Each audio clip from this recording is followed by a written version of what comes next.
Welcome to the Berean Word with Dr. Charles Easter. Today we're going to talk about let patience overcome problems to save our relationship. You know, in Ephesians 4:2 it says, be completely humble and gentle, be patient, bearing with one another in love. Bearing with one another in love is the key word. See, it's easy to notice things in other people that we view as annoying habits, while at the same time looking over our own bad points, our own isms that we have. When we find ourselves locked in because of this pandemic, our boredom makes it possible to start noticing others' bad habits as being annoying. When the walls start to close in on us, we have a tendency to start kicking against one another's habits. As we expose each other's habits, we tend to become offended. It can get to the point that we become defensive, but we still can't see our own annoying habits. When we become stressed, we can easily see faults in one another. Matthew 7:3 asks the question, why do you look at the speck of sawdust in your brother's eye and pay no attention to the plank in your own eye? This type of situation has a tendency to tear couples apart, break up friendship, as we focus on each other's flaws instead of our strengths.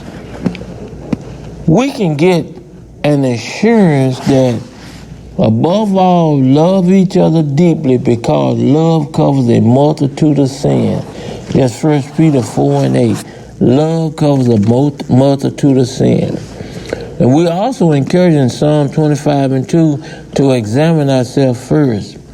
This scripture says, test me, Lord, and try me. Examine my heart and my mind. Doing this would help us see our own weaknesses and help us to focus on correcting our own bad habits rather than other people's flaws. Galatians 3:12 tells us, therefore, as God's chosen people, holy and dearly loved, clothe yourself with compassion, kindness, humility, gentleness, and patience. Preferably, as we stand in the spotlight, rather than trying to improve others, it will work as a shining light of encouragement for others to do a self-examining in our lives. 1 Peter 3:8 says, finally, all of you be like-minded, be sympathetic, love one another, be compassionate and humble.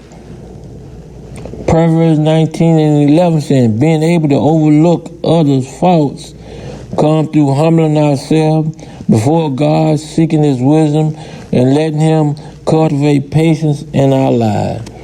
Let God cultivate patience in our lives. We can't create it. We got to let Him humble us down and have patience so we can stop seeing the speck in somebody else's eyes and see the plank in our own eye. This has been Dr. Charles Easter with Let Patience Overcome Problems to Save Our Relationship. God bless you and thank you for listening.